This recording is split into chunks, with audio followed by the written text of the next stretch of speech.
Joshua Primo's accuser, Hillary Cotton, came out with her lawyer today, Busby. And there are just some things I just want to mention that happened during this press conference today. I'm not going to talk about the whole entire thing. I'm just going to hit on some points. I'm actually looking over this article from Spurs Talk that gives a very good summary of all the points that were made today. So I'm not going to read all of them, but I'm just going to read the important things. So it says right here, Cotton began working for the Spurs in April of 2021. Her job was to help players become better players and better people, quote unquote. That's what Busby pointed out during the press conference. So it says right here, Primo allegedly exposed himself to Cotton in almost the very first season in late December of 2021. It also says Cotton reported the activity to Spurs general manager Brian Wright in January of 2022. She would have reported it sooner, but had difficulties landing a meeting with Wright.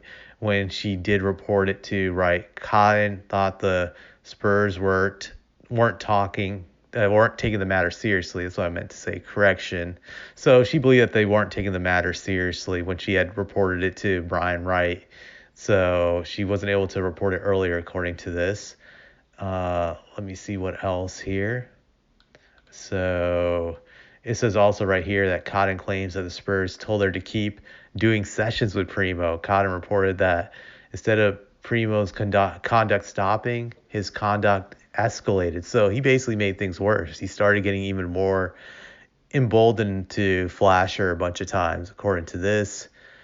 And it says right here, Cotton was assured by Brian Wright, the Spurs GM, that there'd be an investigation, that Primo would face a write-up and consequences.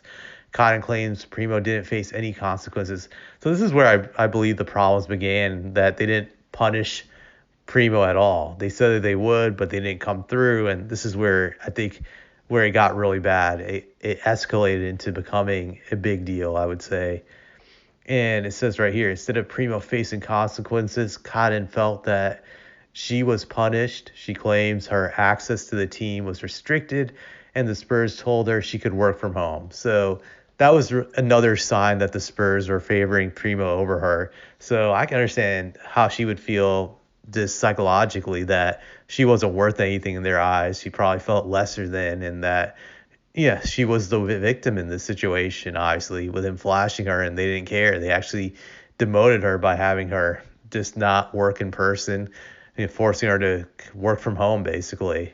So it says right here that Busby claims that Cotton tried to make sure that Greg Popovich was told about the situation. Busby says the Spurs claimed to have told Popovich in June of 2022 about Primo's conduct, but that Popovich may not have been told, and that they might have been lied to regarding Popovich being notified. Cotton claims that she was told to sit it out and told her she didn't have to attend Summer League in Las Vegas of July of 2022. And it says right here, Busby claims that Primo repeated his conduct in Las Vegas. Busby didn't have any details of this incident.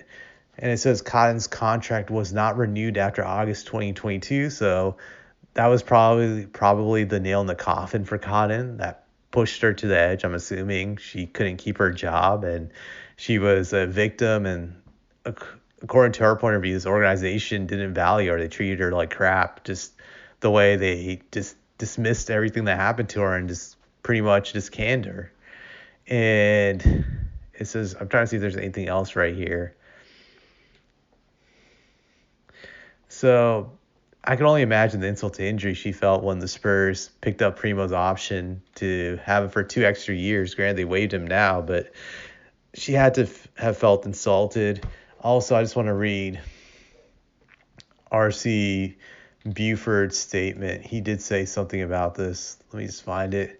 So here's what he said about the allegations. He said, "We disagree with the accuracy of facts, details, and timeline presented today. While we would like to share more information, we will allow the legal process to play out. Our organization remains committed to upholding the highest standards and will continue to live by our values and culture." So obviously, this kind of leaves the door open that something did happen where they have to spin it in some other way to say it's not as bad as this person's making out to believe.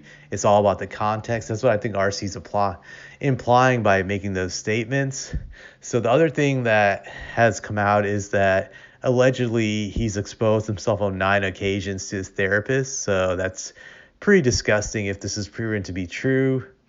So that's another thing that's come out. Another thing that I find interesting about is Primo's lawyer, William J. Briggs too, is basically portraying Cotton as this like sexual predator that preyed on Primo's youth, and just Primo was a victim and he wasn't exposing himself intentionally to her, that it was by accident, and just it was because he was wearing basketball shorts that it revealed his private parts.